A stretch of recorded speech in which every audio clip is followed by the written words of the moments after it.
Okay, everyone. Thank you guys for joining us this evening and loaning us a few minutes of your time. We all know what is going on in the world right now, and we felt as a team of creatives, as a team of professionals, um, we wanted to do our part. And we know people are still social distancing, the virus is still out. Some places have curfews, some places are heavily rioted. So this was a safe place for us to do our part in protesting because we are in the year 2020. We can do things through social media now. So thanks everybody for joining us. Give me one second.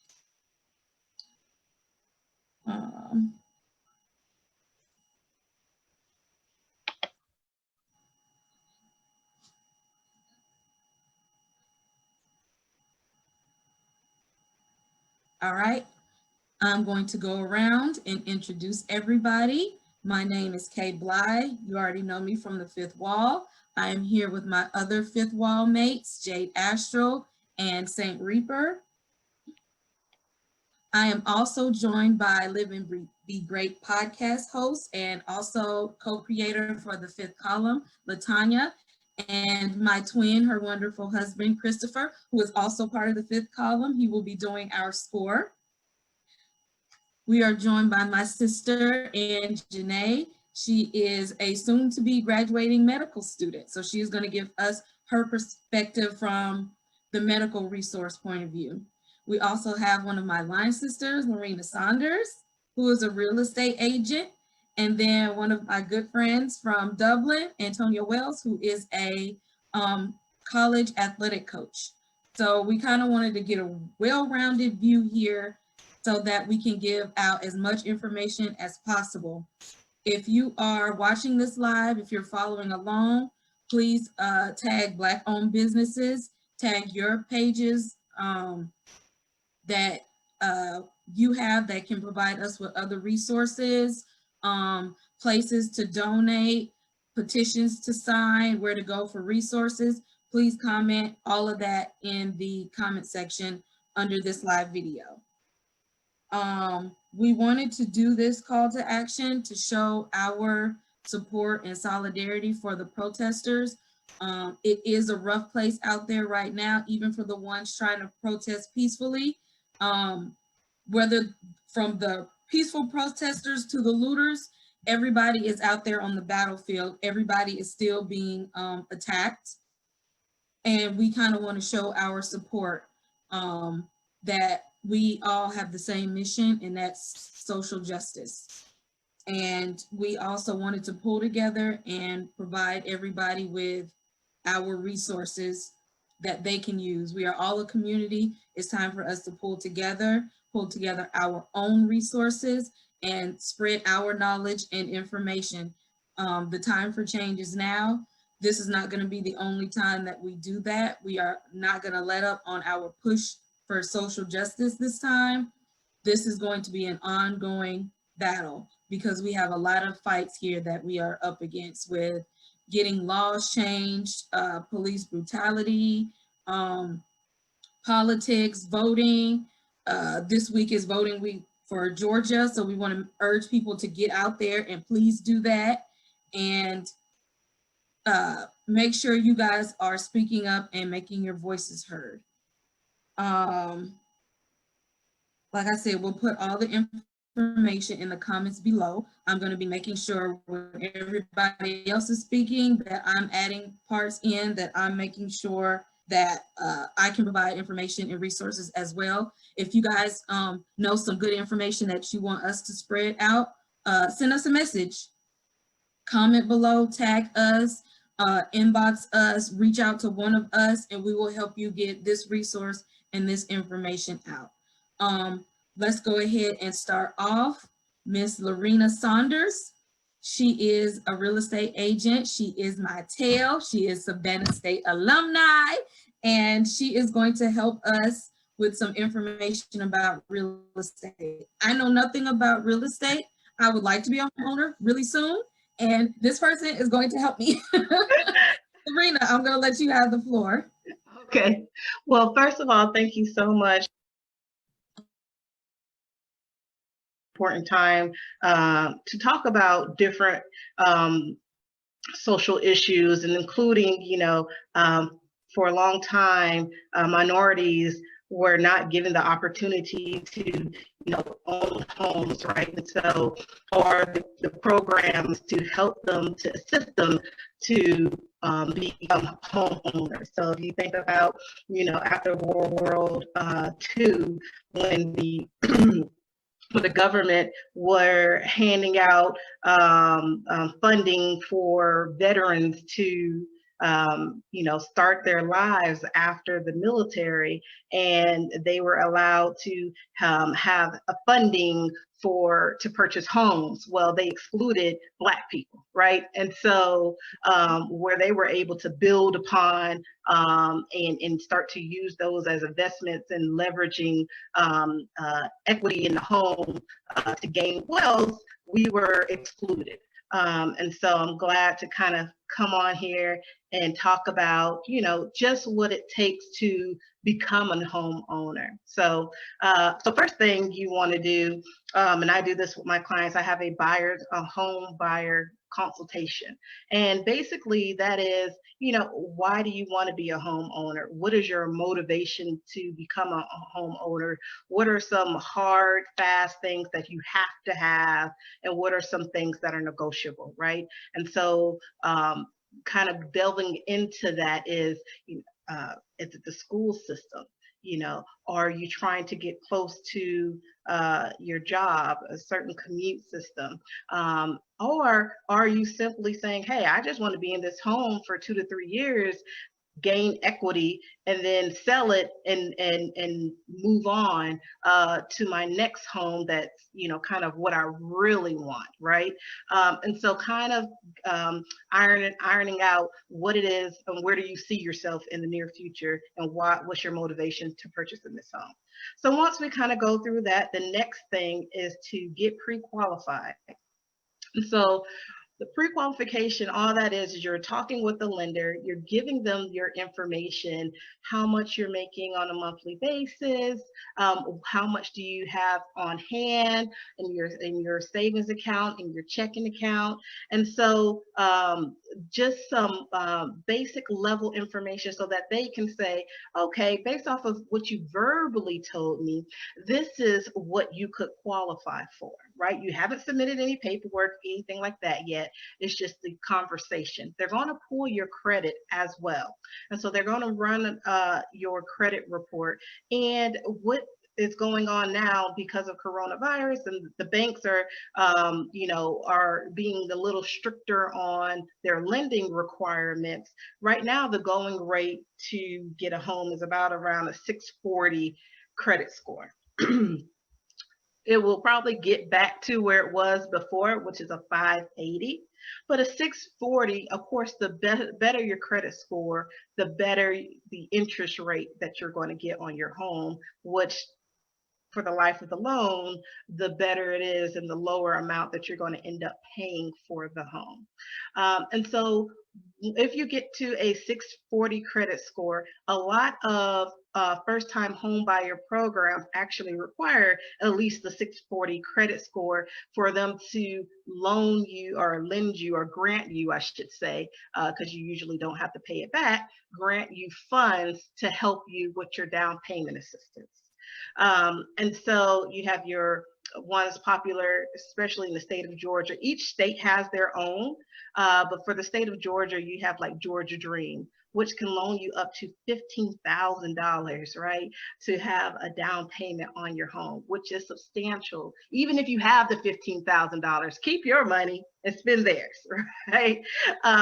Because as with home ownership, there are things that it always pops up. You move into the home and you want to buy blinds, you want to buy new furniture, or you move into the home and the garage door goes out, right? So you have to pay for that. So there's always something.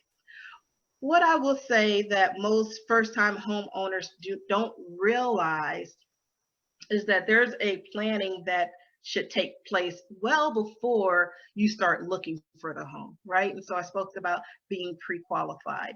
The other thing is to make sure that you have enough funds on hand for upfront costs, such as getting a home inspection, which can range up to $300 plus, depending on the square footage of the house, or a home appraisal, which basically the bank says, what is the value of this home? Is it worth me lending you money to purchase this home, right? And so you want to make sure that you have that. And quite frankly, it's required most of the time for you to have a appraisal done. And that could be about $450. And then if you want radon and so on and so forth. So it can get costly before you even move into the home, before you even agree to follow through with purchasing a home, just for you to do your due diligence and check out the home to make sure that the home is in the standards that the lender and yourself would want before you move into the home. So after you make sure you have all of that, then you start to go home shopping. So based off of what you're pre-qualified, and we'll have that discussion where what locations that you want to look in, what price range that your lender has put you in, but better yet, what price range you want to stay in. Because oftentimes lender will say, okay, let's just use $200,000 is your max. And maybe you don't want to spend $200,000. Maybe you said, hey, I want to keep my mortgage payment at $600.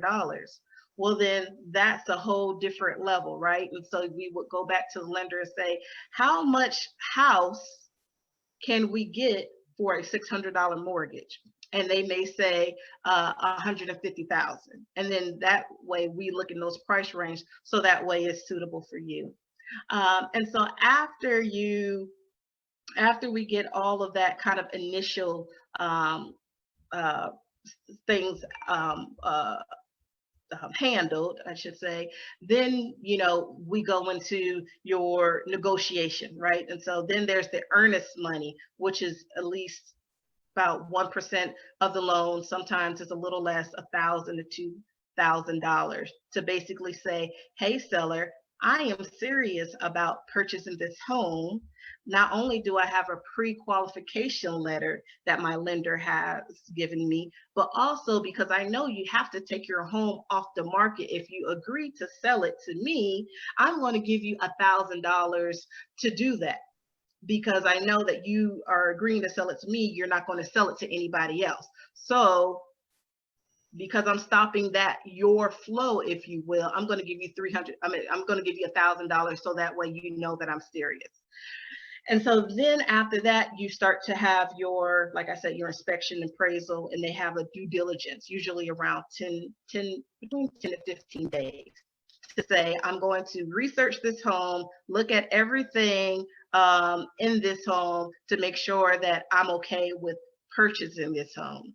And then after that happens, you go back to the seller and you say, okay, great. I still want to proceed with this home. And then the next step would be to basically get a home insurance to basically protect the home. And home insurance, what that does is, acts of Mother Nature. So it rains too hard, the wind blows and blows your house down. It will protect that. It would ensure the structure of your home. And then after that, you move to the closing table. So at that point, you sign your documents, the seller signed their documents, and the exchange of keys happen, and then you become a homeowner. So that's a very broad level. I am currently having consultations. And so if this is something that you're interested, if you want to learn more about it, the process, and what are some of the down payment assistance programs that would be beneficial to you, I'm going to put my contact information, as Kima spoke about before, and you can definitely contact me. So. Thank you. Yes, please do that. Put your information in there. This is valuable information, and information that we don't always get to hear and to listen to unless you watch HGTV. Right. Well, I So even truly they don't appreciate you, cater Pat. to us like that. So even they not giving us all the, they give us the glamorous version. They don't Oh give, yeah, the real nitty gritty part. behind the scenes about to pull your hair out. Exactly, and that's what the realtor is for. Is there no deal is a smooth deal, right? It's always a give and take, trying to find that middle ground between the seller and the buyer, because the buyer is trying to get it at a good rate, at a cheap rate. The seller is trying to sell it for as much as possible, right? So it's always negotiation and trying to find that sweet spot that makes everybody happy, so that the deal goes through, and your realtor is looking out for your best interest. That's why you have a realtor on the listing side, which is working with the seller, and a realtor on the buyer side that is working with the buyer. I did not know that, but thank you. Please put your information in there, Rena. That was very helpful, and we're gonna be using you real soon. Absolutely. Next, my sister, Nene, unmute yourself. Okay, can you hear me? Yes. Okay, great. You want to give me an introduction too? Again, apparently you need two of them. This is my younger sister by 11 months. She is a student at Life in Atlanta, in chiropractic school. And when do you graduate, Nene? In September. There you have it. So she is going to give her perspective from the health point of view, since she has literally been in school nonstop since she entered undergrad. So you would have a lot of information for us, but just give us something that especially people in the Atlanta area need to know, places they can go, resources, and some important information that us as African Americans need to know about our health. Okay, that's cool. And I want to use my background or my perspective coming from a public health background too, because I do have a master's in public health. So not just chiropractic, but this is a deal more with like your public health aspect. And thank you for giving us this platform, because I've been in many forums, meetings, but it wasn't us. So to see all of us, this is a good thing. But thank you again. And I would just want to start off by just saying that, like, we remain like the least healthy ethnic group in America. That's not a good thing. Not a good thing at all. But I got a question for everybody. Okay, so when you go to the doctor, you wait in the doctor's office, you finally get to the doctor, talk to the doctor, see the doctor, you get back, you leave, you get in your car, you sit there and you wonder, you're like, man, I'm confused. I feel lost. I feel frustrated. I'm more confused and upset than I am now than I was before I even got to the doctor. I'm sure everybody's felt like that, right? Like, why did I just even go? I wasted all my time. Like, the doctor didn't even talk to me. That's a problem. That's a big problem. Like, your eyes were on the computer more than they were on me. And that's scary. That's very scary, and that's not good. So that's a big thing that I feel that as doctors, many of us doctors, and I'm saying me because I will be in that caliber really soon, is to say that we have to start doing things as far as engaging the patients and engaging them, making them want to be here. And that's one problem why many Black people don't even go to the doctor. And I can say I've been in that category as well. All right. So we're all in what, 30 age group, 30, 34 age group. All right, so we're in an age group where we have conditions that typically are found in white America at ages of 50 and above, which is not good. I'm sure at least 3 or 4 of us can say we've been diagnosed with chronic diseases, right? Everything. Blood pressure, allergies, Mhm. headaches, Not good. hypertension, all of that Yeah. stuff. starts We're kicking more likely around to die from heart within- disease. That's the number one killer in America. It's the number one killer in the world, heart disease. I'm sure you know plenty of people who died with heart disease. We're 50% more likely to have high blood pressure. How many people can you count in your family that has high blood pressure? I can count at least 3. At least 3. We're more likely to have high blood pressure, diabetes. We're more likely to die from a stroke. Who just died from a stroke that's famous? John Singleton, 51 years old. Died 2 months ago from a stroke. Money can't save you. Your health can.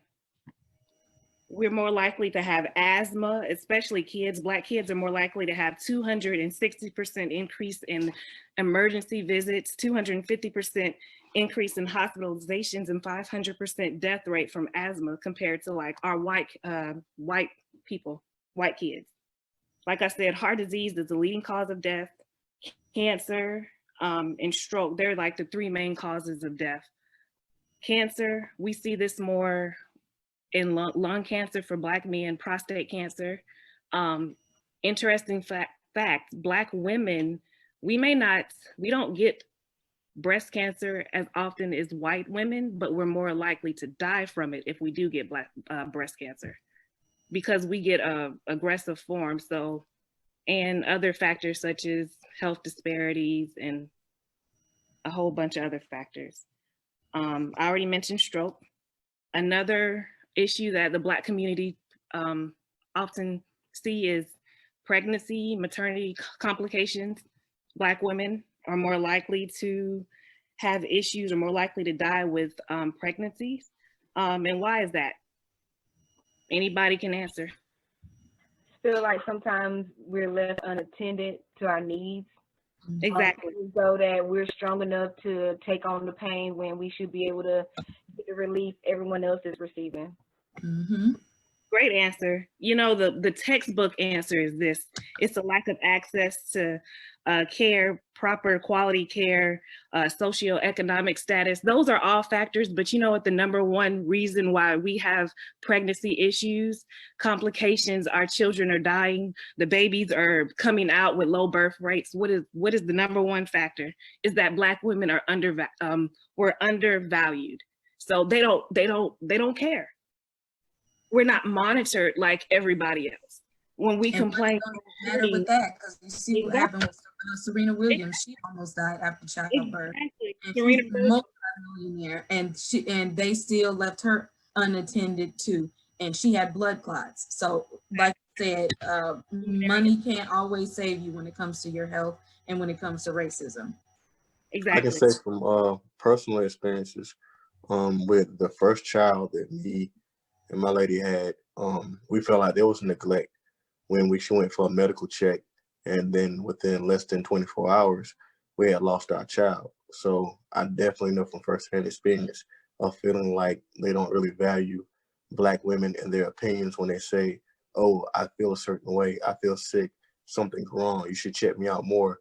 And they usually just send you home and say, you know what, take this, fill this up, bring it back to us in the morning, we'll see what's going on. And I really feel like they just ignore y'all. Yeah, same thing here. I was not supposed to have a C-section, and I did. They didn't believe me when I kept telling them that I still felt pain even though I had an epidural, and I'm going all day long and I'm not dilating and I'm in pain, but my legs, I couldn't move my legs. It took until 5 o'clock, 5:30-ish for them to realize that the epidural was leaking. So I wasn't getting all of the medicine anyway. And by that time, I'm like, I'm done. Y'all just gonna have to go and take her. And they're like, oh, well, labor, if people are in labor for a few hours, I'm like, no, I'm done. I'm done. I'm done with all this. And because my doctor, she was not there. We were scheduled for delivery the day after where she was gonna be there. So I didn't even get to seen by the person who knows me best. And so they're like, so, I mean, you want us to do a C-section? And I'm like, Y'all the doctors, not me. Yes, do something. And by the time I had the C-section, I was already scared because they did the epidural wrong. And then I had to have a spinal tap.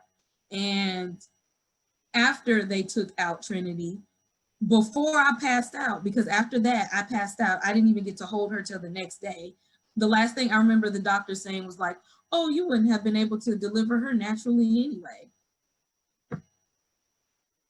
Yes, so like it's for some, and I hear stories like this all the time from people who look like me that have given childbirth. I don't know what it is that they're thinking when we're in there trying to deliver babies, that we're just strong enough to be able to just handle it, and just, you know, that we don't need as much attending to as everybody else. So I know or they send the rookies. So in my case, I had to, you know, I was very vocal, you know, and asking, well, how long have you been doing this? You know, and just asking questions. And she was like, well, this is my first day. I was like, well, you need to get somebody else, you know, and not trying to be rude. Although when you're having contractions, you know, anything is likely to come out your mouth. But, you know, it's to say, it's like, you know, no, ma'am. I need someone with experience. I don't mind you being in the room, but I won't be your first, you know, test go around. Because to your point, you know, they almost use you as the test, the test dummy, unless you say something and are, you know, are just kind of adamant, and, you know, I will go somewhere else, you know, contractions and all. But same thing, my son, I had him a month early. And it was because the doctor sent me in there, was like, okay, you need to, you know, go ahead and deliver. And so I was just like, well, we can wait. Or you can, you know, we can go to another hospital, because I'm not going to allow you to test run on me without any supervision. So definitely. You stood up for yourself, and that's good to hear. But what saddens me is the fact that I just heard 1, 2, 3 stories, and I also know of a story of a best friend that she had similar issues. She was getting anesthesia. She was telling them she can still feel pain, and they were going to give her a C-section. She kept telling them, I'm still feeling pain, so they kept pumping.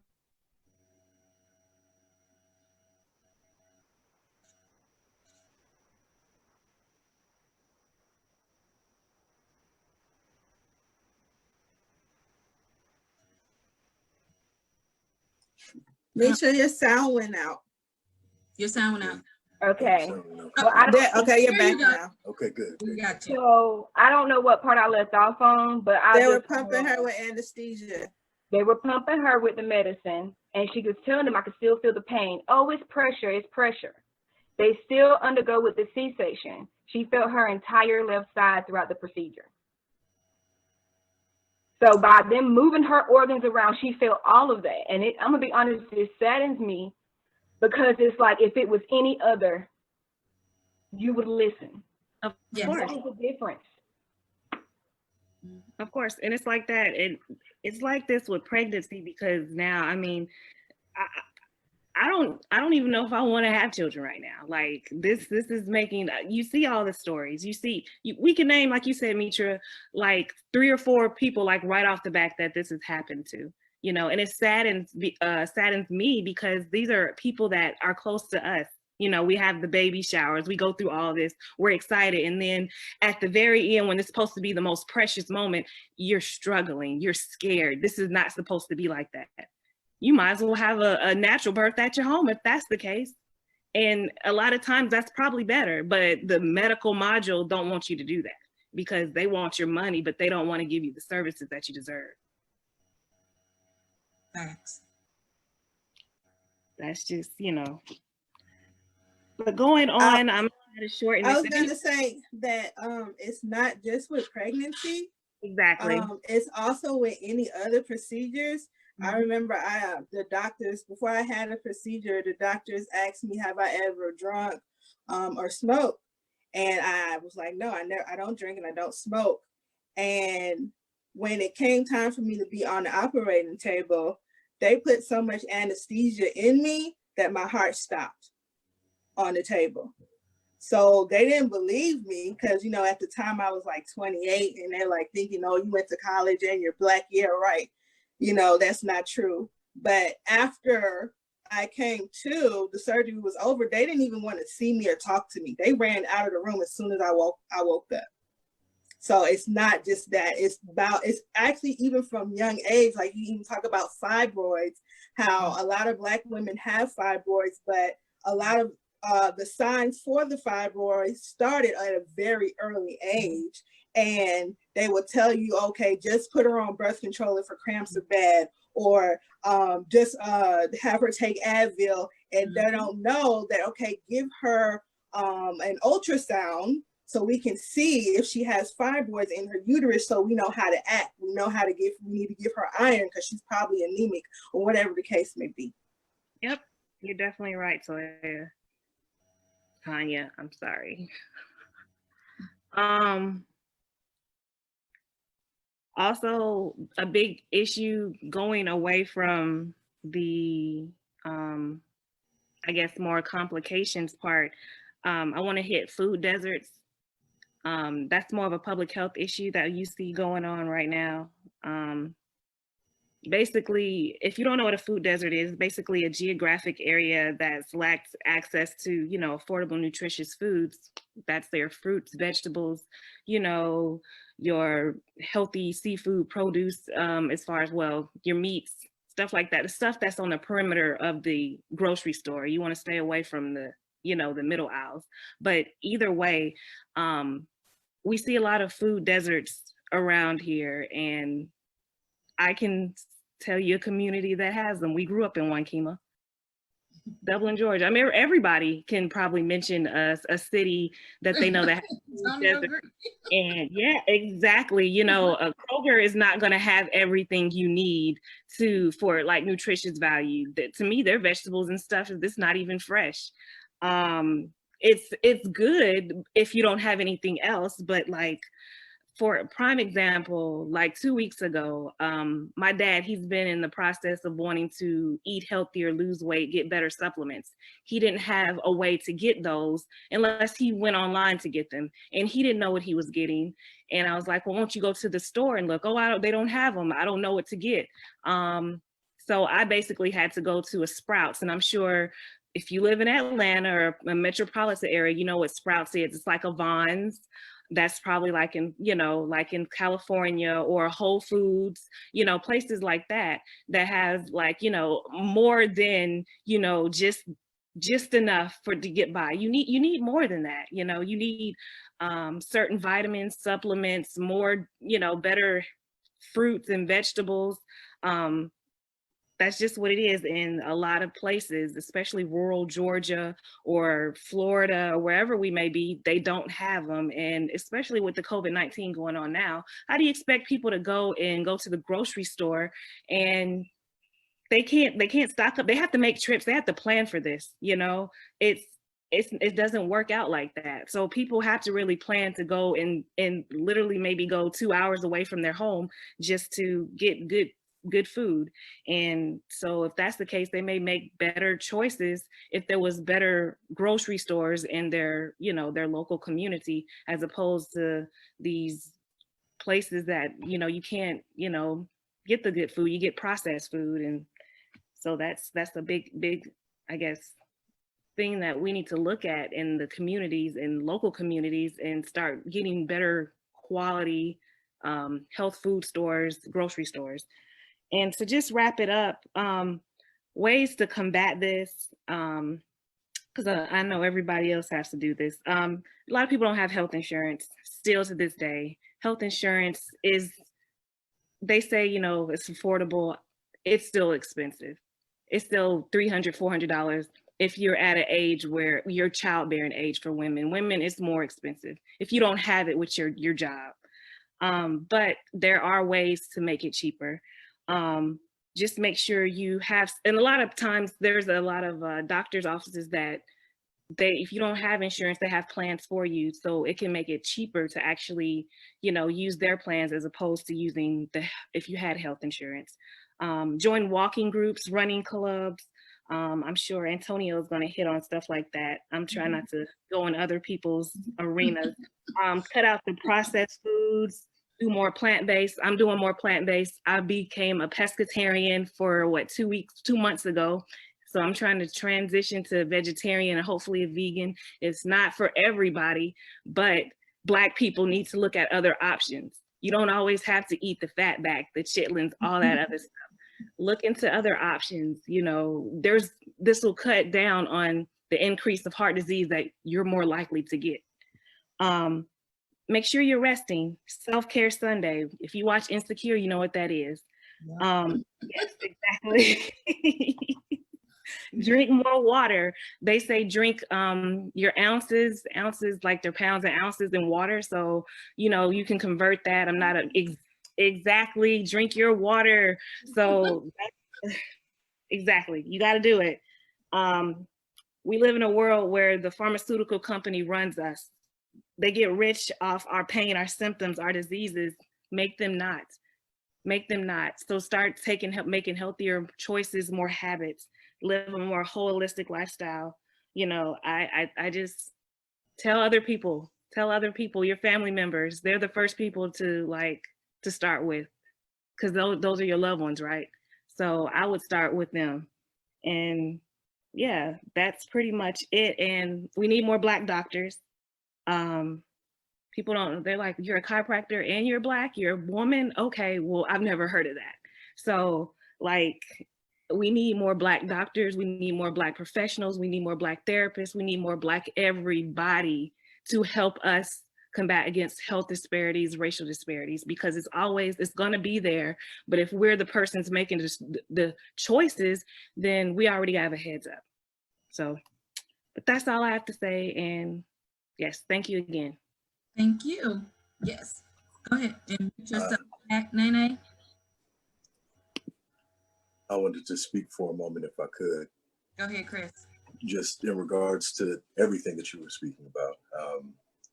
Starting with food deserts. I've lived in so many impoverished neighborhoods and just different areas in the city, in LA and back and forth, that literally, and Tanya can tell you, we've sat up and had to look around and travel to go get our food. Travel for real, because one of the things that a lot of people don't understand is there are only so many companies as far as these that produce this food. There are only so many growers. A lot of this food, fruits and vegetables and things like that, it comes from the same place, and it's sourced from Mexico.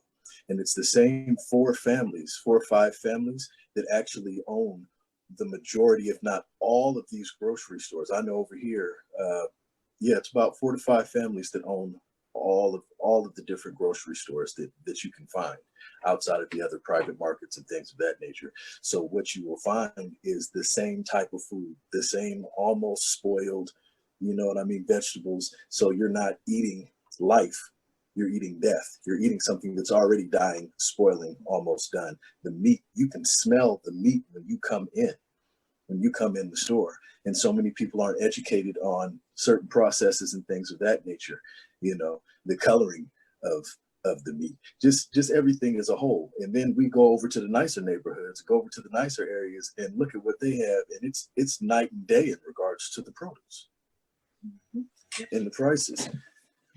The disparagement, it's ridiculous. It makes absolutely no sense at all that you can go down the street and around the corner and find a whole new ecosystem of food and resources and everything else, as if it's not possible to bring them to our side. So that's 100%. I appreciate you touching on that. Also in regards to the way women are treated, and as far as healthcare and everything else, I remember taking Latanya to the hospital. She was so sick, she was in and out of consciousness. I had to pick her up and carry her and run her into the hospital. And they kept asking me, Well, what is she on? So I told you she's not on anything. She don't drink, she don't smoke, she don't even cuss. Like she don't do anything. You know what I'm saying? Like she don't even really drink too much soda. Like there's no reason for her system to be like this. Is what I'm trying to tell you. Well, how do you know? How long have you been like, dude? 5 years. Okay. Like we live, this is my wife. You know what I'm saying? We live together. It's not somebody I found on the street and I don't have her information. I'm sitting here telling you as she is in and out of consciousness and you have her sitting in a chair in the middle of a hallway. And then they went to leave her in the hallway for about 2 hours. And she was half unconscious and then fully unconscious. And they wanted me to leave her there and didn't want me to stay with her. Mm-hmm. You see what I'm saying? And I told her, I said, the only way that's going to happen is if somebody is sitting up here on guard and she's being taken care of. I'm not going anywhere. If I go, she go. And you're not going to leave her out here unconscious as it is. Look at what you're doing. You know, anything could happen to her. So the treatment was it was appalling. I wanted to get everybody out of the hospital and burn it down. That's how I felt about it. And just build something else new in its place. Because if it's been done to her, it made me think about how many other people that have sat there and died and went through everything else because they just didn't have time. And yet we're sitting here watching our counterparts that have the high level insurance and everything else. They got their waiting room. They're not sitting out there. They're out there for a few minutes. And if they are, every few seconds, do you need anything? They're trying to give them medicine for stuff they don't even have. Exactly. You see what I'm saying? And so everything is like connected with the health and real estate, because sometimes that's where lining comes in, where these people over here don't have and these people over here do. And how do we get our Black bodies in these areas that have the stuff in it, that have the nice houses and the nice stores and the nice buildings? That's why all of this stuff is important in one. Tonio, can you unmute yourself? Thank you for having me on. Definitely a time to speak on a lot of stuff centered around NCAA, college athletics, and just trying to figure out the best place for them to go at this point in time. A lot of people have been talking about pull your kids out of these D1 programs and sending them to HBCUs. And it's a very touchy subject that I have to kind of walk around just because I am an NCAA coach. So I'll just start by saying I've been coaching on the collegiate level, Division I and Division II, for about 10 years now. All of it has been track and field. And I've been at 4 different institutions, all of them HBCUs. I can't say that. So my insight will be coming from that perspective, HBCU graduate, and just really all of my opportunities have come from HBCUs. So with that being said, to these kids that's looking to find a new school or that's in college right now, they are in a tough situation simply because the NCAA has a lot of rules around them moving around to different institutions, whereas the school that they're at, they can still take their scholarship once they are notified of them wanting to move. I want to say the NCAA put something in place this year to protect the student athletes once they put that into motion. And it's really about these kids getting out and understanding what it is to research a program, look into different schools, understand where they're going. For as far as recruiting, high school students coming in, they have to start now. With that being said, now meaning their 9th grade year, 10th grade year, they need to understand where they want to go, what they want to major in, what path that they want to take, and understand that there are a lot more schools than Power 5 conferences. Like, it's 65 schools in Power 5 conferences, Division I, but it's 335 Division I schools. 21 of them been HBCUs on the Division I level. And everybody's opportunity doesn't lie with Division I, Division II as well. They offer scholarships as well. 312 Division II schools, 26 HBCU Division II schools. And they have to understand how important communication is at this point in time. I know me personally, I've tried to reach out to kids and they won't have a voicemail set up. They don't answer emails. They really don't take care of their social media, and they don't understand that we pay attention to everything, all of that. They're looking for that Power 5 school to hit them up, and once everything doesn't pan out the way that they want it, they'll call back or try to reach out to you last minute.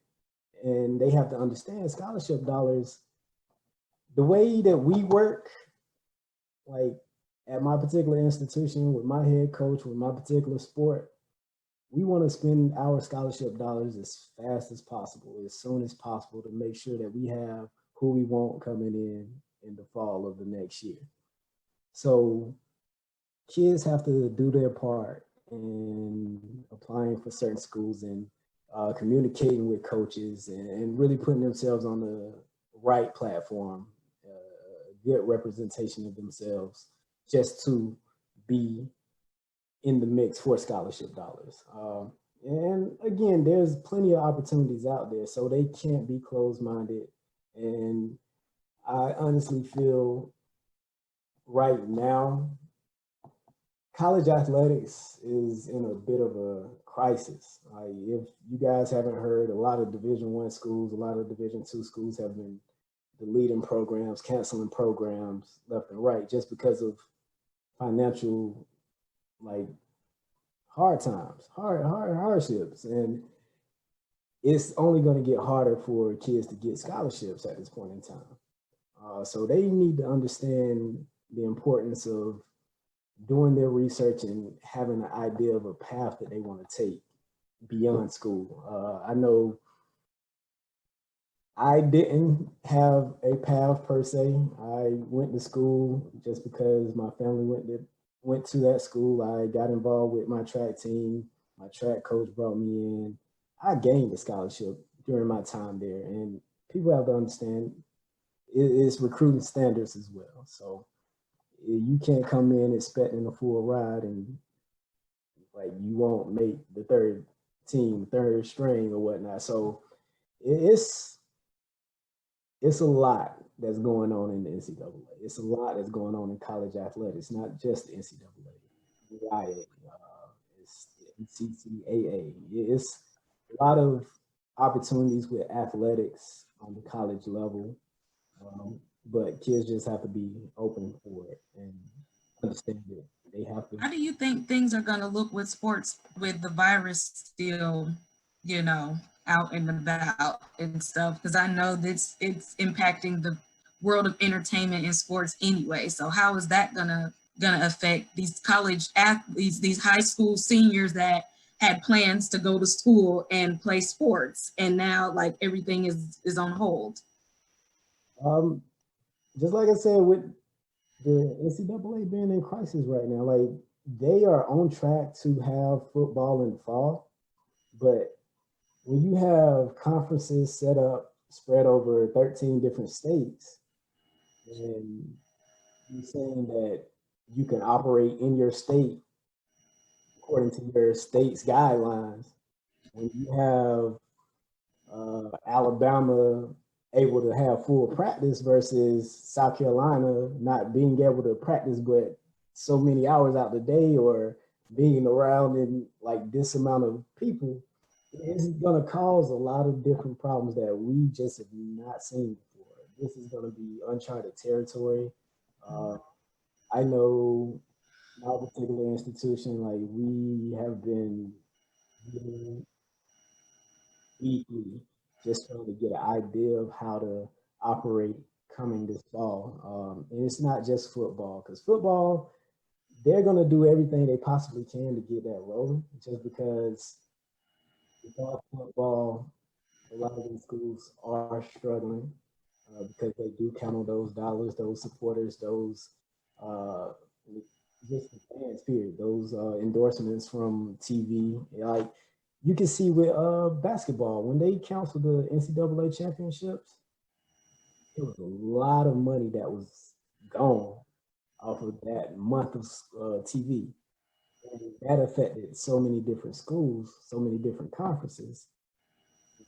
And at this point in time, I want to believe a lot of these schools are trying to have the student athlete in mind first.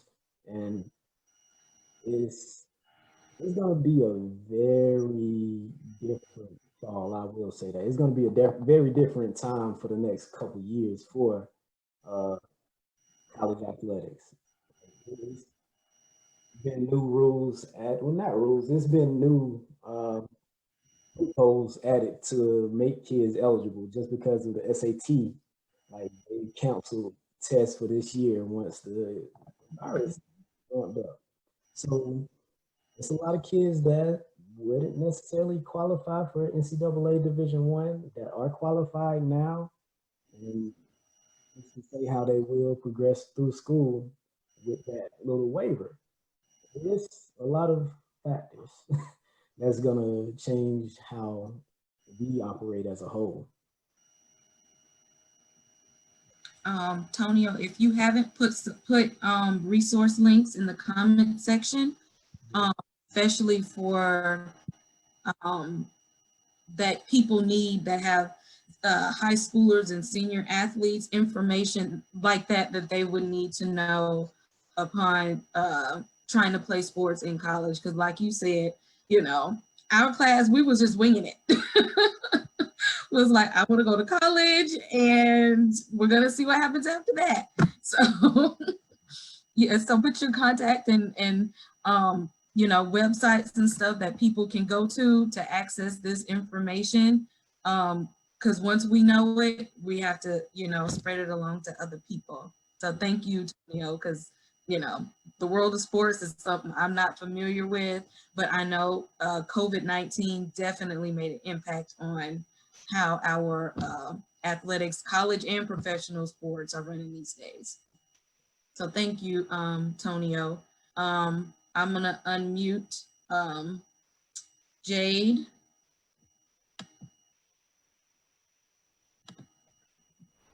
All right. Hello, everyone. Kind of want to dive into some of the unspoken things because we do put on that strong face and we got it all and put it on our shoulders. Let's talk about mental health. So it's a lot that's going on. We're seeing positivity being put out there for the Black community, as well as negative aspects that's all over social media. Everywhere you turn, people want to talk to you about different things that's going on with the protesting, with the recent deaths in the community. I think it's very important that you take time out for yourself, find out what's important for you and what you need in order to have that equal balance when it comes to mental health. If you're feeling stressed out, if you're having anxiety, even when it's coming down to COVID-19, a lot of individuals are scared to get back out there to work. I'm here in Tampa, Florida, so we're now in phase 2. So we're actually back at our jobs. We're back in the community. And I'm gonna be honest, my anxiety went like to the roof because I'm worried about not just the racism we have out here, also the pestilence that's running around with this COVID-19 that can also knock down our people. Because of what we spoke about earlier, we get sick, we have to go to the hospital, they don't attend to us like they attend to everyone else. So many of our people are dying, not just from what we're dealing with the racism, but also from this virus. So how I've been dealing with my anxiety, to be honest, I've been talking it out. Whenever I feel as though I need to unplug from social media, I unplug. I have not been out to protest physically, but I make sure that I am posting up petitions and involving myself that way that the word can still get out. So what I'm meaning by sharing that is just because you're not out there physically, boots down on the ground. There's so many avenues that need to be covered when it comes down to what we're dealing with in our community. So don't feel as though that you are left out just because you're not out there physically fighting. We need our spiritual warriors. We need those that have information on mental health. We need what we talked about earlier with the physical health. All of that as one needs to come together so we can heal from the within and all the way out. So some of the things that have been working for me: breathing exercises, meditating. If you're into prayer, go into prayer. Psalms 91, Psalms 121. Yes. Talking it out to people, reaching out to my family, doing that check. You know, like I said, we're so used to being so hard and standing up that we don't mention when we are feeling certain ways. We sometimes wait till somebody come and check on you, be like, are you okay? First thing we say, oh, I'm all right. But really, you could tell if somebody's all right or not, even when they say that statement. We wear it. We break down for each other. We can see it. We can feel it. So if you are feeling as though someone in your family, close person, or any loved one is having some issues, in the link below, I have in comments, I have shared a link to Black mental and emotional health. You can click on that link. You can find resources in your area, mobile crisis numbers, as well as a motivational and inspirational prayer line that is held Monday through Friday. It is 6:30 a.m. Eastern time. So those are different resources. Like I say, you can reach that in the comments below, as well as later on, I'll be also adding in the links for petitions that's going on. So just know that there's different avenues. Just because you're not out there protesting, your voice can still be heard and your energy is needed. Thank you for those. And I think I put some of the petition links in there. I might have left out maybe one or two. Okay, I'll go check again. Okay. All right. I am going to unmute Latanya, who is a family and marriage counselor. So she definitely has a lot to add to that. And Tanya, make sure you put the Tag Live and Be Great podcast in the comments as well. Okay. Yes, just to piggyback off of everything Jade said, the truth is we live in a world that has taught us to not have time for ourselves, to not show our emotions, or else it may kill us. Like Black people are always in survival mode on a constant basis. And what a lot of people don't understand is that we've been this way for so long that it's in our DNA, okay? The effects of slavery, everybody is still carrying that. And I personally believe, and you can look up literature on this topic, that the majority of Black people are prone to depression if they don't already have it. And what people also don't understand is our depression doesn't look like everybody else's depression. Our depression looks like we get up and go to work every day, period, because we have to. So we're taught to be in this constant cycle of being overworked and underappreciated, and these subhuman human beings. Basically, we can do everything and we can endure so much. We can just take it and take it and take it. But where does it all go? It affects your mental health. It affects your body. They're both connected. Okay, whatever is going on here affects here. It does. It comes out in your relationships. It comes out in the way you treat your children. The child abuse rate is at an all-time high right now. All-time high. And it doesn't have to be. If parents understood that it is their ancestral right to take care of themselves. It is okay to talk to a therapist that is culturally competent, right? That looks like you, because we're out there. We actually joined the profession to talk to our people, because honestly, I'll tell you the truth. What's in the textbooks when I got my master's degree, right? Ain't nothing about us. So a lot of what we're doing is because we know the experience, and that looks different because everything that deals with mental health and physical health, any type of health, is based off of a cisgendered white male perspective. It has nothing to do with us and what we endure. So our children, Black people, you're fighting two wars, right? So you got to deal with poverty and be Black. You got to deal with high blood pressure and be Black. You got to put food on the table and be Black. You got to deal with death and be Black. All these different things, and nobody is accounting for, nobody understands that you must account for the thing that we cannot change. There is no book that none of the therapists have, right, that teach us how to cope with the fact that for the rest of our lives, we will be treated as less than human because of something that we cannot change, which is the color of our skin. Black people, take care of yourself. Put yourself first. Talk to somebody, okay? Because you talking to somebody is giving your ancestors a voice. Honestly, they didn't have time, because if they took the time to really process everything that was going on, you're right, we wouldn't be here, because it is a lot. And that is no longer what's happening in the streets right now. That can no longer be taken lightly, because what we're also doing is teaching other people how to treat our children and how to treat us.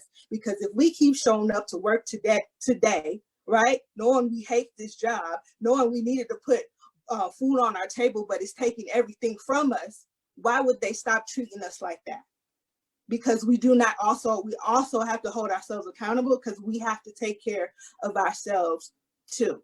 Give yourself permission. I know we want to be strong and we want to be amazing and be great, but it starts with taking the cape off, because we take care of everybody else and we do not take care of ourselves, especially you Black women.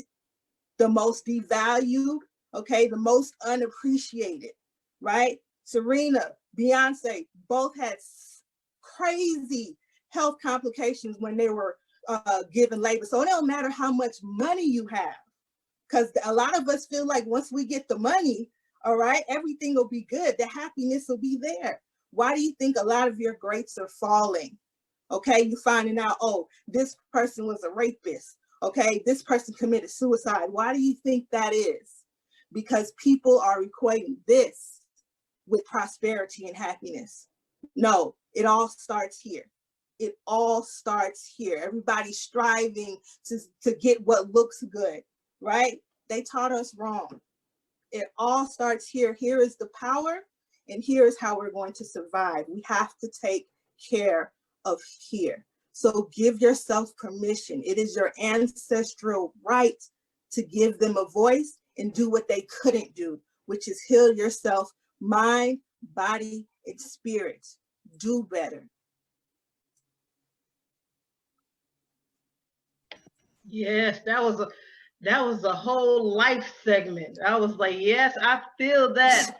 So thank you for sharing that. And I think too, a good thing about this forum is, as you talk and as you get it out, you realize that there's a lot of commonalities amongst, right? So when you hold it in, you think like, oh, I'm by myself, let me suck it up and let me keep it moving. But as you shared, it's okay to just kind of say, not today. I'm not okay today. And it's healthier that way. So thank you for giving us that message. And also allow your children to have a space to say what is going on, because a lot of us didn't get that, right? Because our parents were also taught that they didn't have time for it. So if you ain't paying bills, you don't have no emotions, right? You don't feel nothing. Oh, I gotta toughen you up here because the world is not gonna treat you well, right? But you didn't realize that you're asking your children to fight two wars, a war outside and a war in the house. A lot of us had to go through that. Okay, a lot of us had to feel the anger and the frustration of our parents being overworked that had nothing to do with us, and none of us asked to be here. Okay, so do not silence your child. Ask a Black child, if you have one in your house, how are you feeling? It's very difficult because you probably were never given that, right? But like, it'll bring so much healing, not only to you, but your line and the line after that and the line after that, that comes after you, to have a space and let people know it's okay to have emotions and feel something, because we do feel something. That's why you see the rioting and the looting, right? Okay, we understand, all right, don't tear stuff up. What are we going to get accomplished that way? But the issue is America has taught us to value materials more than we do the Black body and everything about the Black body, inside and out. So we have to reprogram ourselves. And how you do that, how you connect to it, right, is remembering how it felt to be that little boy or that little girl that was told, okay, for the rest of your life, you're gonna have to work 10 times harder, right, to get half as much for the rest of your life, and there's nothing you can do about it. Our parents didn't even give us time to process that. We had to quick get in the books, get the grades. I don't want to hear it, right? Don't allow your kids to have to do this same stuff they're doing right now in 50 years. It starts with having a place to process things and demand the care for our emotions and how we're being treated. Because if we don't, we're talking about another 50, 100 years of Black people not having a space to take the cape off. Exactly. I got a question for you, Tanya. Because my little one be ready to express her feelings. I don't even know where she gets this from, but she will tell you exactly how she feels. That I didn't like that. That hurt my feelings. From you. Yeah, Exactly. but Go ahead, Nay. you did continue to do that, because I always ask you, Kim. I was like, so she just told you everything. Yeah. It's different. I like that though. But Tanya, I do have a question for you. I think our generation does understand how important mental health is and the stigma of it. It doesn't. We get it. It's we understand it more. We may not be incorporated into our lives as much, but we're getting it. But what about our parents, their parents, the ones? How do we like get to them? How do we like get that stigma off them? Oh, there's nothing wrong with me, or I don't want to, how do we get that Black community, that group of people, like I said, our parents, their grandparents, the baby boomers, how do we get those to understand the importance of mental health and how to get, treatment for it and help for it, because those are the most vulnerable. It starts with acknowledgement, right? Because everybody, their worst human fear is to be misunderstood. Once you're doing your own work, every therapist will connect everything back to your childhood, right? So you got a parent that a lot of people don't know what their parents' full story is, like the stuff that counts. Because our parents feel like, okay, I want to protect you from this. And if I don't tell you about it, it won't happen. But little do you know, we done repeated the same cycle, right? From abuse to molestation, all types of traumatic things that our parents felt like, no, let me withhold this. I'm over it. I'm good. And if I don't tell you, then it won't happen. Have these conversations about their childhood, right? Because you can connect it. Like when your mom gets angry, when your dad gets angry, there's a certain thing everybody can revert back to a story when they got their worst either talking to, okay, or their worst whooping. Everybody can revert back to that story. And if you really look at it, what is somebody that's angry? Does it not look like a child? Okay, when somebody's throwing a temper tantrum, that's who was going off on you back then, right? So giving them that space to say, you know what, this hurt me, but I understand it. Tell me what was unaddressed. What is it that you're not telling me? What happened to you? Well, how was your relationship with mom? How was your relationship with dad? And then ask, how did it make you feel? When you force them to put a feeling to that emotion, into that memory, you don't know what you just opened. You just gave that little 7-year-old that's been screaming at everybody a voice. And that's usually what I've had parents from underprivileged communities to super privileged communities, okay? Affluent communities. And I'm usually with the child. And a lot of the reasons why the kids act out is it's a direct reflection, because kids are a manifestation of their parents' unresolved issues. Soon as I get that parent in and I ask them about their childhood, it's a wrap. They see it clearly, because it's about intention. Yeah, you know, your parent didn't mean to give you psychological issues for the rest of your life, right? But we have to figure out the why so that you don't repeat it. Because if you don't know the why, next thing you know, you, your mom, and you, your dad, and that resentment of what was unresolved in the past has now come back up to seek payment in the way you treat your children. So it's about providing a place of understanding. And if you're going to therapy, take your parent to therapy too, right?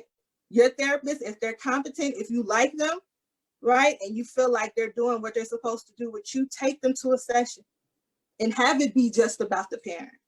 So they can see, so they can take their cape off. Because we understand why our parents work hard. They remind us every day. Like, I'm doing this for you, I'm doing that, I'm doing this. We know, right? But the fact that people are missing is that you shouldn't have to do all of these things and deal with racism. That's the part where we should all be connecting. Every bloodline should be connecting and being able to have that real decision. Not just, oh, well, what you gonna do about it? What you gonna cry about it? You know, we Black, what, we can't change it, so why talk about it? No, let's talk about it and process that, because me and you have the same story. So that's what works for me. I'm not just speaking out of, you know, a dream and what I think is gonna happen. I've had this experience with families, white, Black, Latino, Asian. I've had it. And that's what you do. You validate the humanality of the person. Give them the space to do that, right? And say, and if it's something that you still got beef with about whatever they did, listen, I understand that you know, you were just working with the tools that you had, but this hurt me. So I need to understand what hurt you that will make you do this to me. Thank you. You're welcome. I wanted to ask, so you brought up how Black women and their mental health, like the reason I ask is because I coach a team of 30 Black women at this Black school with a Black woman as a head coach. And I see so many different personalities, so many different just personal perspectives that I find myself having to mediate for. A lot of angry women on the team, a lot of depressed women on the team. It's a lot of, and this is for sports as a whole. Like, I don't think I understand how prevalent the Black woman is in college athletics. I personally feel like Black women can take advantage of any athletic aspect of college funding in any sport if they really wanted to put their mind to it, because they're well qualified athletically, mentally, like they're able to handle everything in college athletics. And I just see a lot of angry women, like with personal issues, not necessarily just like social issues. It's a lot of different things that I see. And I just try to understand as much as I can from my perspective. I try to listen, like you said. But what do we do about bringing that age group to therapy? Like, it's one thing to have a younger child in grade school go to therapy because you could kind of make them go. But this is somebody that's an adult now. And at this point in time, their parent is still in their ear, very, very much so, just because they're still transitioning out of being a child. So I see a lot, and it's a lot of parents I talk to, and I'm like, I see why your child is. How do we get this group that's Gen Z right now, like the people that's out there protesting right now, to understand the importance of talking to somebody about their issues, about their problem. Mm-hmm. It starts with understanding the pressure that is placed on Black women. And a lot of us, and ladies, you can shake your head, okay, if you agree, started being everything from the family grade school age, right? I was my mom's therapist, okay? I was her best friend. Sometimes I was her husband, right? And I had 3 older brothers. So there's a lot of programming in the Black community and with white supremacy that kind of gears Black women to be by themselves and take everything the world has, but be by yourself. So what you're seeing is the anger and the frustration because everybody around them has taught them that this is what you do. You be strong, you suck it up, and you do what you have to do. You don't have time to cry. So we don't get to be little girls. We don't get to cry when we have a stop. I'll give you something to cry about. That's what we get, even from like our male counterparts. It could be our dad, right, in a home that does not know or has succumbed to that treatment of Black women. It's in the music that we listen to, right? The disrespect.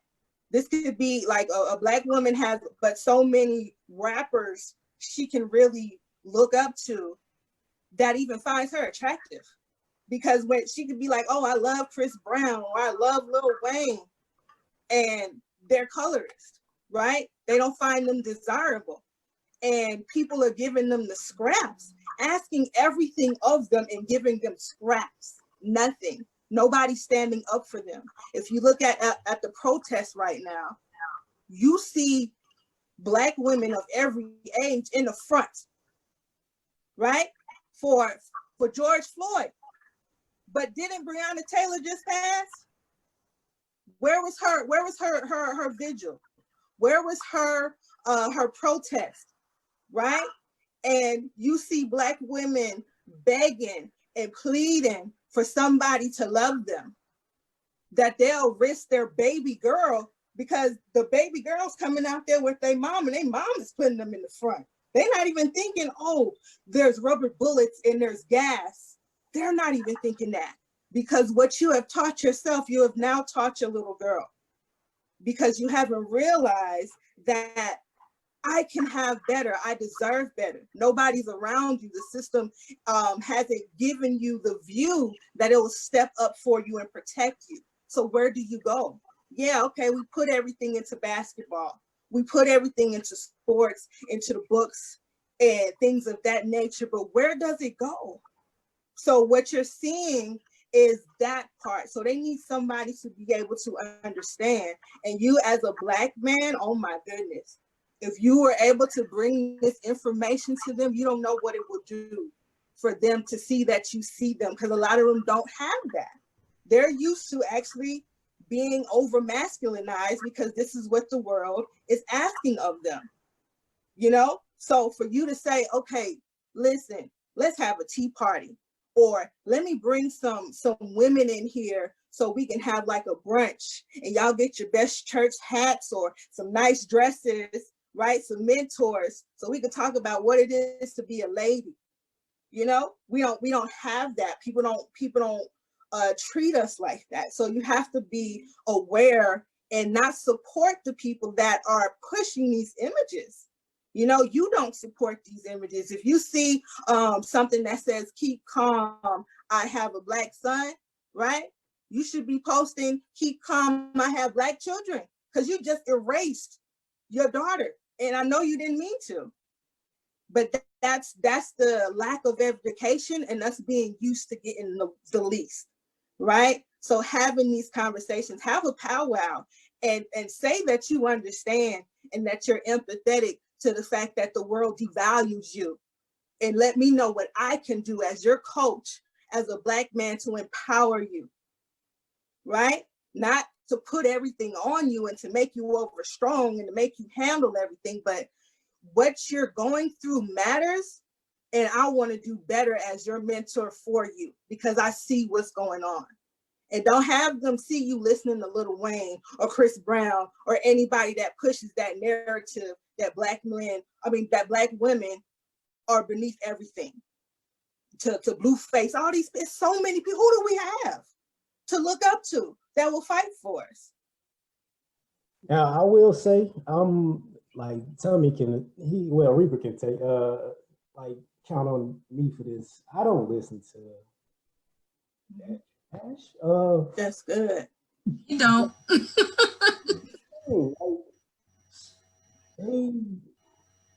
They have their perception, they have their idea of what's cool. Like you said, a very, very important part. Like music goes a long way.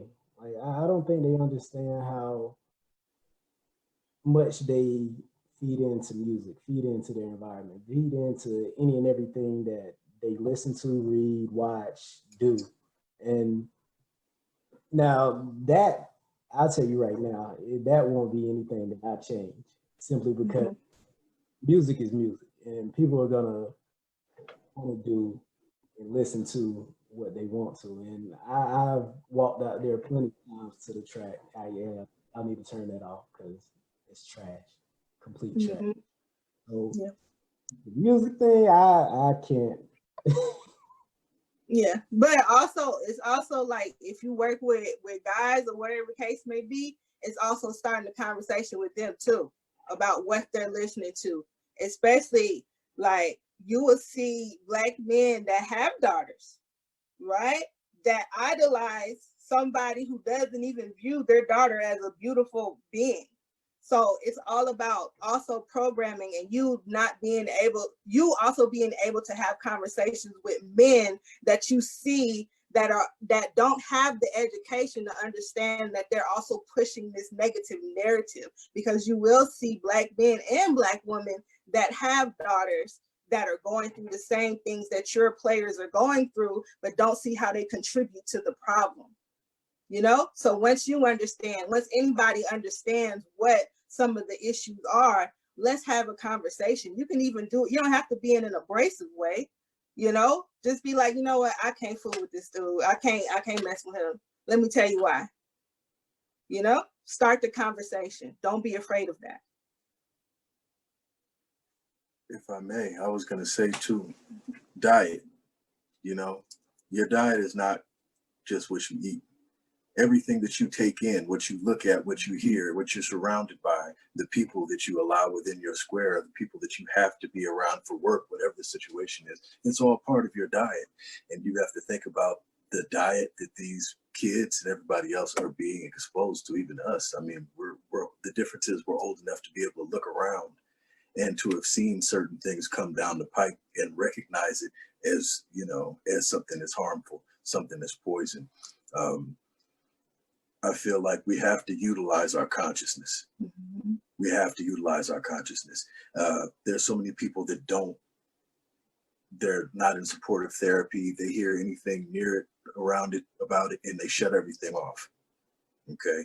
And it has nothing to do with the actual therapy itself. It has to do with the ignorance and the perception that's been given, or even bad experiences and certain things that have been come across. Because a lot of people have used therapy in the past as punishment. Oh, well, you don't get this straight, I'm gonna have to send you to therapy. You see what I mean? Oh, well, something's wrong and you need to go to therapy. They don't look at it as self-care. It's not looked at in regards to healing or something for maintenance to be able to keep you going, you know, for you to be able to progress in your life. It's looked at as, it's frowned upon and looked at as, oh, well, you know, I can't tell anybody I'm in therapy. So personally, what I think is, well, what I know in regards to that, these girls that you have access to, these other students you have access to, everyone that you have access to has access to you. They have access to your consciousness. The other people that are around you that you know are cut of a certain cloth or have certain things to be able to offer. We come in and we teach, we love, and we provide without it being something that's spoken, without having to come in and say, hey, I'm going to give you some therapy right now. Come in and start talking. Yes. Come in and start speaking, just having the conversation, listen to what they're saying and piggyback off of it. You know, ask simple questions sometimes, even when it's not necessary. You know, when you see certain behavior, whatever it is, take those little chances that you have, because what you're getting hit with, that energy is hitting you for a reason. Because let me tell you, there's 50 million people walking around these kids every day that have no idea this is what they're going through. Yep. And don't care. You see what I mean? So being able to utilize your consciousness, the people that you have around you, your network, we don't have to individually ask everybody to get into therapy. I'd love to. You know what I mean? That a lot of them say no, whatever the situation is. We can just start giving it to them before they even realize that's what it is, and then turn around and figure out and find out that the person that they've been talking to all the time, that, you know, they didn't even know was a therapist, or they didn't know, you know, this other stuff that they've been getting this.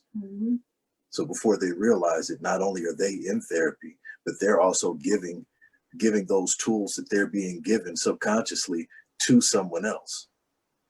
So really, it's just not being afraid to get in and be the change, you know, and be what it is that they really want to see, because they need it.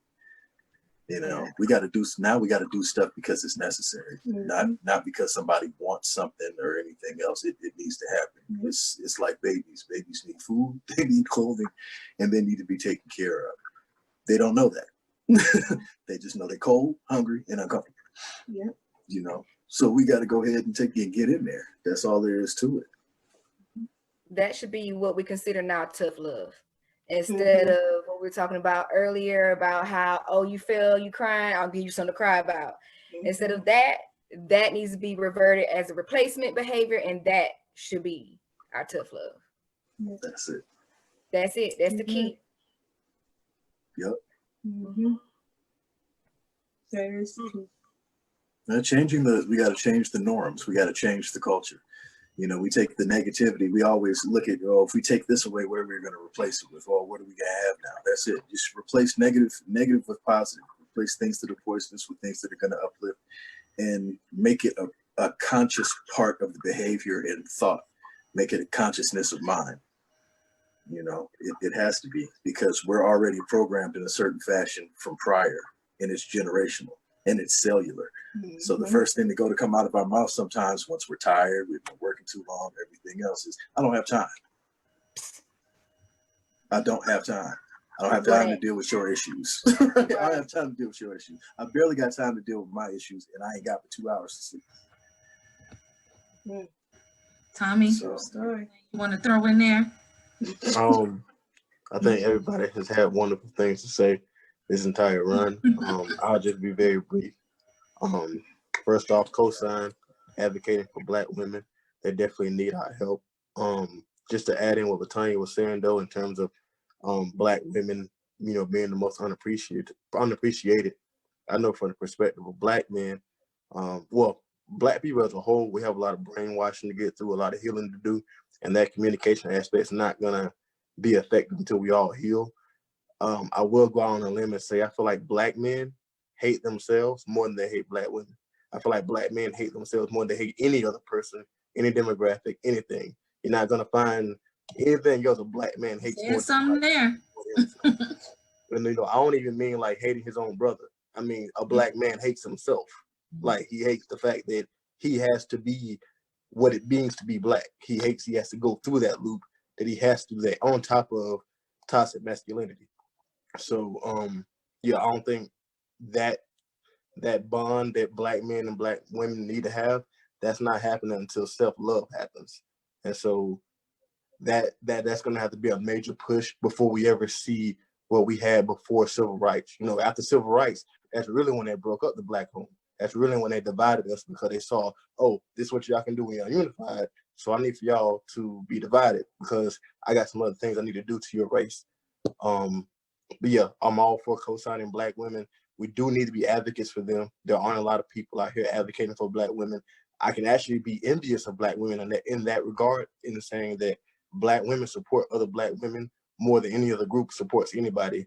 And as Black men, we really should take a step back and look at what Black women are doing right now for each other, because we follow that same model, then, you know, it's unlimited amount of success we can see for ourselves. Going on to mental self-care, I'm sorry. I feel like over the past few years, I personally have been very invested in the plight of Black people, what we've been going through with social injustice. Around 2018, I became very traumatized and depressed due to my own personal issues. And I feel like I didn't come out of that stuff until maybe a month ago or so. So for me, I don't want to say I feel selfish, but a part of me is like real happy and giddy because, you know, I was depressed for 2 years, and then I come out of it, and I come out of it to COVID-19, to racial disparity. Us seeing it more again. I come out of whatever was going on in my head. I come out of it and I walk into a world that's burning, and I feel like it's so important that we as a people understand that you don't have to be attached to everything to know what you need to be fighting. I don't have to watch any video. I don't have to hear you protest, because I've gone through that. I've seen years of that.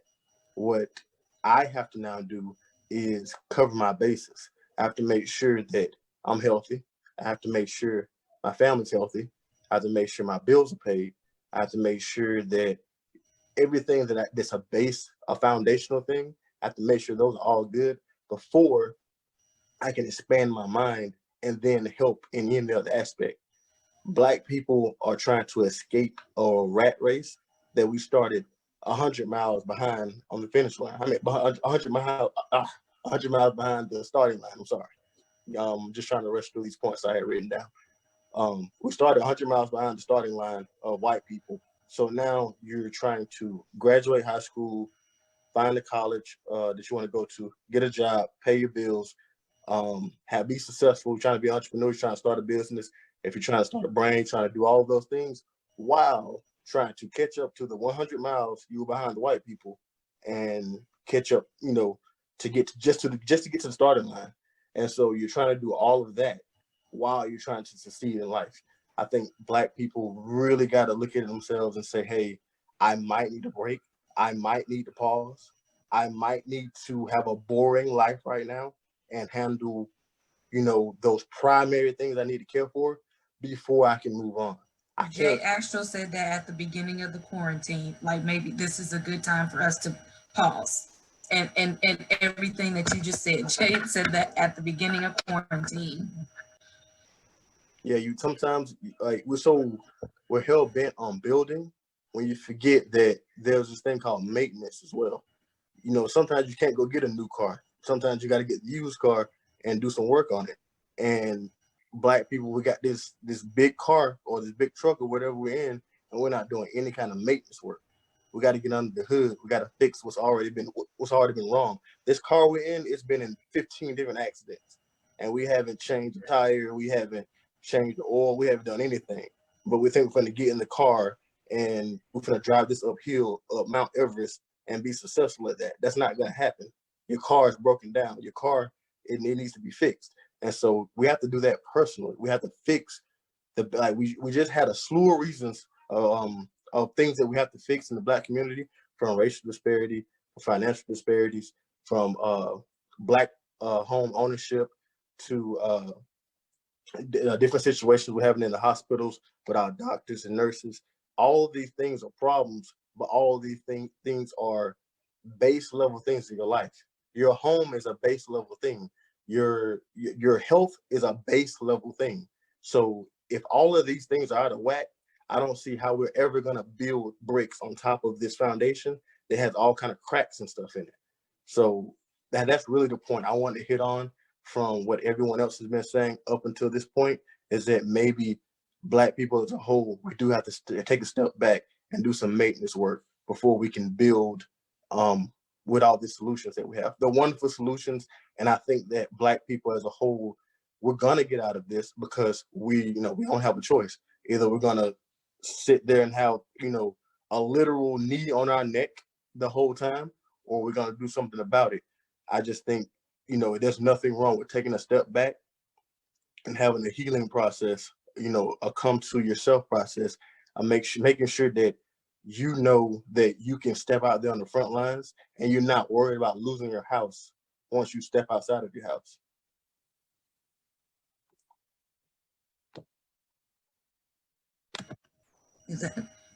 Thank you, Tommy. All of that makes sense. All of that. And this was some needed reflection time, this downtime that, was a gift and a curse. Nobody wants to be sick. Nobody wants to be infected. But a lot of us needed to sit down and really think about our health. We needed to think about what's the next steps in our life. What's our future looking like? We need to spend time with our friends and our family. Some people, this has been the longest span that they've had to get to know their own children, because not all of us can afford to be stay-at-home moms. Not our jobs might not gear us to that. Some of us don't have the, fortunate jobs to allow us to be at home. But this was a much needed break to say that we can do some of this stuff from home. A lot of this work, we don't have to go off in the office and do. A lot of things we can do right here in our own homes and do it just as well. And we can still have that time to be with our families and take care of our own households and take care of ourselves. Like, do you guys remember that feeling right at the start of the quarantine? Because most of us weren't afraid of the virus. We were happy that we didn't have to go to work. we Are you in line? I was happy I didn't have to go to school. I didn't have Exactly. to see patients. I just wanted a break from the world. We wanted a break. Yeah. But the only thing I was scared of is when they, how media is, they blow it up. They start showing you the lines at Walmart, the lines at the grocery store. Oh, you need to go, you need to go, you need to do this, everything, tissue running out, all this. So, and that's when things started going crazy for me. I'm like, oh, so now we about to run out of stuff. This ain't gonna be like a chill thing at the house. Yeah, like that, like the media sent our anxiety through the roof. But right when it was like the stay-at-home orders came out, we was like, I ain't got to set no alarm to go to work. I ain't got to pull no clothes out for the next day. Let me keep this hair wrapped. I ain't going to class. That test going to be online. That homework assignment got pushed back. Every day, that shows you how much we needed a break. That would show you how much everybody felt like they needed a minute to just sit at home and chill out and take a break. That's how badly we needed it. That people were excited that there was a quarantine, stay-at-home order about to happen, that they could stay home. Let me save some gas money. Let me eat my own food. My kids get to stay with me. I get to sit and talk with them. I get to have time to make them home-cooked meals and sit and play games with them, get to know them more, because now they're home with me more. They get to know me a little bit better. We're not so separated right now. And it helps build a closeness and a bond. And even when the rest of the world opens back up, even though Georgia and Florida, we've been open, but when everybody else open back up, there's things that we're going to still take with us out of this quarantine, because now we've set up habits and bonding time with our family that we don't want to give up. We realize how precious our time was, and we realize that job I can do this from home. I don't care about that. I will call out in a minute. They will be fine. This teacher, you know what? It's the pandemic going on. I might need a little bit extra time on this assignment, because they now know exactly, and they can't fault you for it, because it's a lot going on in the world, health-wise, and business-wise, and with us, politically and socially, that our mental health is just important as the physical health. And it's okay to say, I need a day. It's okay. Well, I'm gonna say one thing. When it first happened, I was excited more so of the fact that me and my family, we had a plan. Like, I come from a family where we're like survivalists, and we think about, okay, well, Mitra's good with communicating with people. My brother's good with computers. We got mama over here with a green thumb. Daddy and baby brother can go out here and shoot the animals. And you know what? We good because we're gonna guard the fortress. We all got it. We good. I was so excited. Like y'all, well, Dublin folks in here know who I'm married to.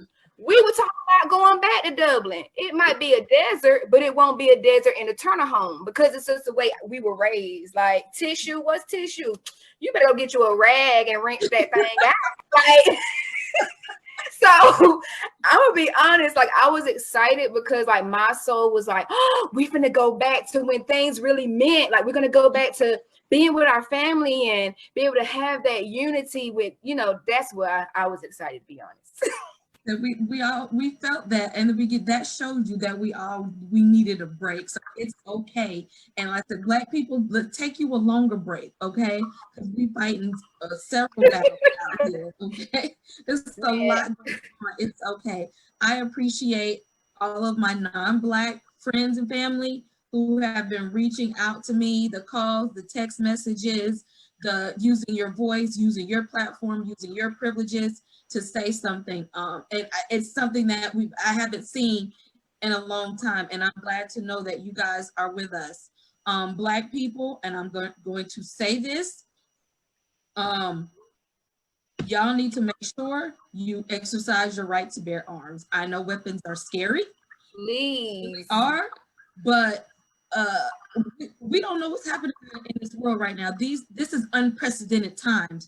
We don't in the ground state about what's going on. We don't know. We've never had to deal with a plague and all these social justice issues, all of this at one time. This and the economy is just crazy. We're in a political race for presidency. It's a lot going on. We can't predict what's going on in other people's mind right now. Exercise your right to bear arms.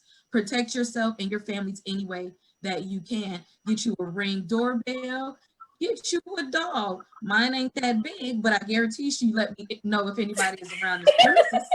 She give us enough time to strap up. okay. That's all we need. She gonna let us know if anybody, any soul spirit even come near this premises. She might go run and hide under the bed, but that's okay. You let us know, we can take it from there. So make sure you guys stay safe. Continue to use your voice, continue to use your platform. Y'all, we are still all in this together. The race is not over. We still got a lot to go within politics and presidency. Georgia is, we got a voting week ahead of us. Y'all get out there and exercise your right to vote. Please do that. I know it's just, we're not really feeling how candidacy is going right now, but we still, too many of us died to have this. I know how it's going. If you don't vote for Joe Biden, you ain't Black. Oh, don't start this. Don't start this. No, we have bad choices, but we still have to make a choice. I said we got real bad choices. It's like Dumb and Dumber. We still need to go out and show them we're going to vote anyway, regardless of what they're going to say. We're still going to show up. We're going to show up. We're going to protect ourselves. We're going to march for our rights until we get them. These petitions are out. You guys, please follow the Fifth Wall, not just on Facebook, but follow us on Instagram at VTHWALL. We have different resources on our page about where you can donate petitions to sign, how you can support other people. Follow us, look in the comments. We put all types of resources in there for you guys. This video is going to stay on Facebook, and we're going to like it and share it all week because there was hella information in here. I am so glad to be surrounded by these wonderful people. I love you, my Dublin crew. We've been, like, y'all have been live since we were little. We've been hanging in there forever. Y'all are wonderful. My blue and gold family. Thank you guys for showing up for me today. My sister, who's both family, Dublin and blue and gold family. All three. What about that blue and orange though? Savannah boy, State orange. University, that Okay, don't leave our SSU. you folks, you know, we in there. Well, we got GSU, Georgia State, and Georgia Southern. All right, come on, all right. All right. Georgia We Southern. support. The full rundown. Y'all ain't Okay. Where y'all from? Where you from? What you did? Y'all ain't need Savannah State time. But thank you guys. This was wonderful. I'm gonna try to get another one of these in later on. I hope you guys are still gonna be available to do this again. This was really good information. If you know somebody that has something to add to the conversation, let them know. Tell them to message us. We're here. We're all in this together. And besides going to work and coming home, this is still it. We're still semi-quarantined because a lot of places are still closed. And some of us want to be around people and germs and stuff anyway. Protesters, y'all be safe. I'm not going to judge how you express your feelings towards what's going on, but watch your back and be safe. Because a lot of people still are going to see you as a threat out there just for expressing your rights. So watch your back, be safe. We are a resource. All of us here are resources. All of our information is on this page and in the comments below. Contact us if you need anything, if you know a way to help, if you want to help. Here. Even if you just want to have a conversation, like, Yep. hit If us up. you want advice on something, you got therapists in this group, you got coaches in this group, you got doctors in this group, medical people, artists, creators, just professionals in this group. If you need, you just need a place to vent, let us, we are here. That's what this is for, to provide a resource for us. That's what we're doing, is supporting. And Kima, if I can jump in real quickly, I know today we discussed about my real estate background, but before I was in real estate or became a realtor, I was in human resource for over 10 years. And so that's another resource to tap into, especially now where people are losing their jobs, and some people have been at the same job ever since they got out of school, right? And so, 10 years, 15 years, 20 years, you haven't thought about a resume, LinkedIn or anything else. And so, it's a whole new world from maybe when you were getting into the workforce. And so how to make that pivot. So I just wanted to put that out there as well. Exactly, like multifaceted people over here. Most of us do 3-4 different jobs. Right. Yes. We do 3-4 different jobs, and I'm a therapist that has a therapist. So don't play me, okay? I'm not, where do I have to take all this stuff, right? I get to drop it on her, okay? So no excuse. Exactly. As a mental health counseling student, it is strongly encouraged that we seek counseling. It is pushed for us. So yes, y'all need to go get your healing. If you don't even want to use the word therapy and counseling, like Chris was talking about, you call it something else, life coaching, spiritual guidance. Yes, I'm both life coach and therapist. Conversation, a brunch, something that you're a prayer circle, wherever you can get us to get in there and get this information. However, I gotta trick y'all to love on y'all. There I you do go. it. There you go. If we can't call it Get nothing it, else, tough call it love. love. Yeah, call it love. Go ahead. I'm gonna beat you over the head with all of this love. That's how that gonna go. That's you gonna get all of this self-care. My husband would say they do this at the barbershop when they're sitting around and having these conversations. Thank you for watching Trinity for me, because if you didn't, I wouldn't be able to sit here peacefully. But thank you guys so much for doing this and reaching out. Like I said, this is something that we all kind of cherish and wanted to do, and all have in our mindset is when we get there, we want to reach back. And this is a circle of network. We all help each other out, and this is great. And this is us bringing our call to action and our rally for social justice and community resources in support of the Black community, and letting our non-Black people know that we see you for helping us. Thank you for using your privilege for our benefit. We see you. Thank you. Let's keep supporting and loving each other and healing each other. We have to heal ourselves for that to radiate to everybody else. You guys enjoy the rest of your Sunday, and follow us, the comments, like and repost everything, you guys. Thank you guys for coming out and listening to us. And we will do this again soon, you guys. See y'all Thank you, soon. Tima. Bye. Thank Bye. you. Thank you. We love Be you. blessed, everybody. You too. Bye.